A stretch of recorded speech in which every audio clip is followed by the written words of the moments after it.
Bismillahirrahmanirrahim. Assalamualaikum warahmatullahi wabarakatuh. Alhamdulillahirrabbilalamin. Wassalatu wassalamu ala asrafil anbiya wal mursalin wa ala alihi wa sahbihi ajma'in. Qala rabbi shrah li sadri wa yassir li amri wa hlul 'uqdatam min lisani yafqahu qawli. Sebelumnya salam kepada teman-teman dan juga Bapak dosen. Semoga sehat terus, sehat selalu. Semoga diselamatkan dari wabah COVID-19. Amin ya rabbal alamin. Saya Muhammad Arif, NIM U2017-2035 dari Fakultas Usuluddin, Prodi IH dari kampus IAIN Jember. Video kali ini saya buat untuk bertujuan karena ada tugas dari Matkul Ma'ani Hadis. Mari kita masuk kepada pembahasan. Saya di sini membahas tentang budaya Arab dalam hadis. Ya, budaya Arab dalam hadis. Ternyata di sini ada 4 pembahasan saya ya. Ada 4 pembahasan. Yang pertama pakaian dan surban. Terus yang kedua fatwa Saudi Arabia, Komisi Tetap Penelitian dan Fatwa Fadilah Syekh Muhammad bin Shalih Al-Utsmani. Jadi kita pembahasan saya sebetulnya ada 4 ya. Mari kita bahas, langsung masuk kepada pembahasan biar tidak terlalu panjang videonya karena juga kerepotan ya.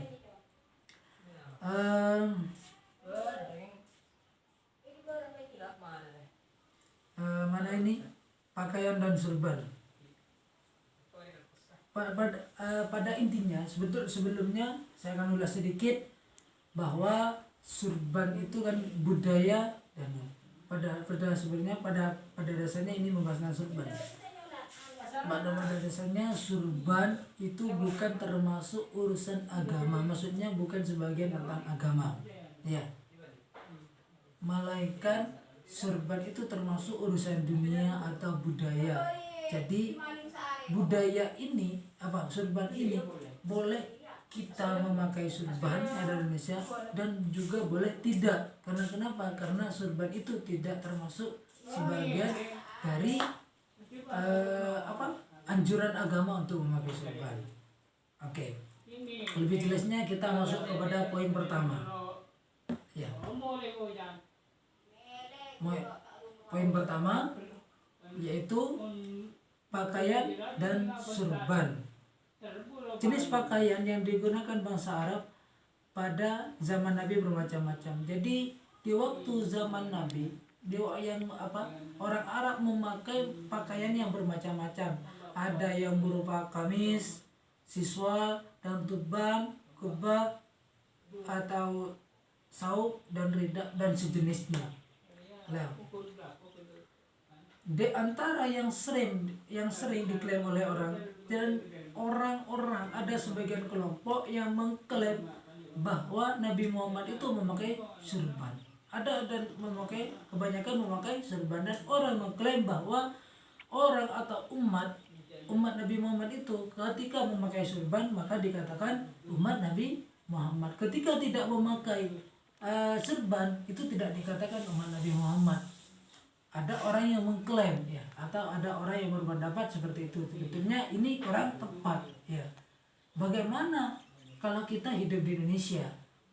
Nah, ternyata saya jelaskan tadi bahwa surban itu bukan anjuran dari agama, melainkan surban itu adalah budaya orang Arab. Jadi kita sebagai orang Islam, sebagai penduduk Indonesia dan menganut Islam, boleh kita itu tidak memakai surban atau memakai peci atau sejenisnya. Ya, karena apa? Karena itu adalah cuman budaya Arab. Terus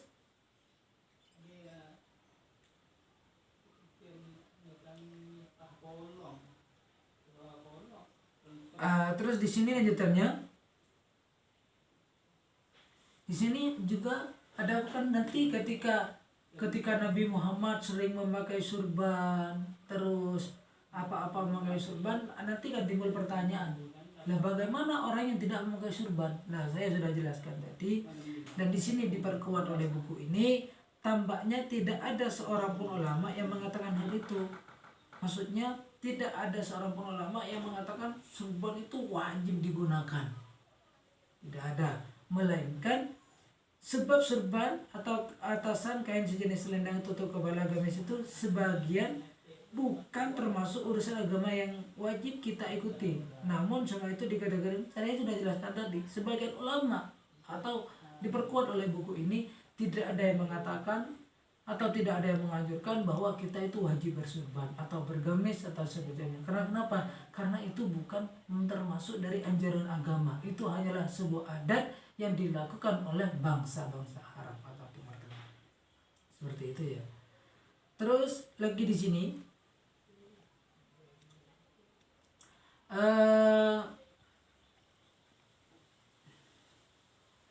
ini pembahasannya. Setiap negara, pada alinea di bukunya, setiap negara memiliki pakaian adat masing-masing. Selama seorang mengenakan penutup kepala seperti ini, maka ia telah mengikuti sunnah Rasul. Inilah nurul Islam. Bukan untuk bangsa Arab saja, melainkan untuk penghuni alam semuanya. Ya. Terus di sini, ya, kategori atau syarat-syarat kita itu memakai baju atau untuk perempuan itu memakai menutupi aurat itu bagaimana, atau apa ya? Di sini hijab, Islam tidak pernah menentangkan kepada kaum muslimin untuk mengenakan jenis pakaian tertentu. Iya. Untuk khusus model tertentu, Islam hanya ini ada poin-poin Islam yang yang patut kita ketahui. Ada 4 ya syarat-syarat untuk pakaian untuk orang Islam. Pertama, pakaian tersebut harus menutupi aurat. Ya, harus menutupi aurat. Jadi kalau aurat kita sudah tertutup, sudah cukup saja. Terus yang kedua, bentuknya longgar. Bentuknya longgar, tidak sempit atau tidak ngetat. Boleh tidak. Kalau ngetat tidak boleh. Ya. Terus yang ketiga, tidak transparan pada kulit. Misalnya baju tersebut berbahan tipis atau terbuat dari bahan plastik. Jadi itu dilarang kalau bahan transparan, terus kainnya tipis, terus terbuat dari plastik, kain itu, maka baju itu terbuat dari plastik, maka tidak diperbolehkan. Yang nomor 4, pakaian laki-laki tidak menyerupai pakaian perempuan. Atau sebaliknya, pakaian perempuan tidak menyerupai pakaian laki-laki. Kalau menyerupai itu tidak boleh digunakan. Itu ya. Terus di sini juga ya.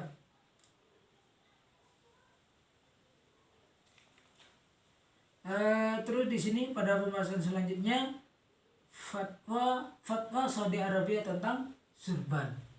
Ya, fatwa Saudi Arabia tentang surban. Bagaimana fatwanya? Yaitu komisi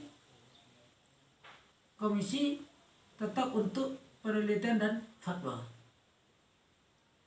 Komisi tetap penelitian dan fatwa. Komisi ini diketahui oleh Samaha Syekh Abidi Al-Aziz bin Abdullah bin Bas dan wakilnya adalah Fadilah. Ini yang ada orang yang bertanya kepada Syekh tadi, apa pendapat Anda tentang memakai surban? Bagaimana pendapatnya? Ternyata Syekh ini menjawab, memakai surban bukan bagian dari ibadah. Pakaian ini dikenakan oleh Nabi Muhammad karena merupakan pakaian adat kaumnya. Tidak ada satupun dalil yang sahih mengenai keutamaan surban. Kendati Muhammad mengenakannya, sebaiknya orang memakai pakaian yang bisa dipakai oleh penduduk negerinya. Nah, jadi Syekh ini ditanya tentang bagaimana tentang memakai surban. Nah, maka saya menjawab, memakai surban itu bukan sebagian dari ibadah.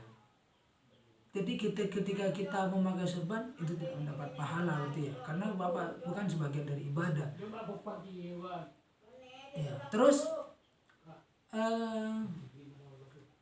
ini ya, jadi jawabannya dari Syekh tidak ada satupun dalil yang jadi kita boleh-boleh saja tidak memakai surban dan seterusnya, itu boleh-boleh saja ya. Terus pembahasan selanjutnya fadilah Syekh Muhammad bin Shalih Al-Utsmani. Ini tentang fadilahnya.